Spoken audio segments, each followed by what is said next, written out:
ગુના હતા, ચોર સૌકાર ભેગા રહેતા હોય તોય માતા ના રહે. ચોર સૌકાર એટલે ખબર પડે નહીં પડતી?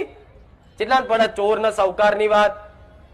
જો અમુક જ છે. લ ગોડા તો તમે દેવગતિ શું ભણવાના? એટલે એકડો જ દોરિયાલું, એકડો જ ઘૂંટે રાખો. હું ડાયરેક્ટ 12મા ધોરણનું ભણાવ છો મેળાવા. પછી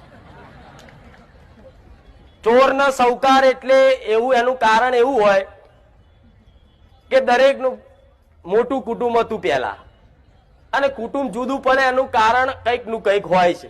કે જમીન બાબત કોઈના ઝઘડા થયા, કોઈને ઘર બાબત થયા, કોઈને પ્રસંગમાં કદાચ કોઈને મન દુઃખ થયું એની બાબત થયા.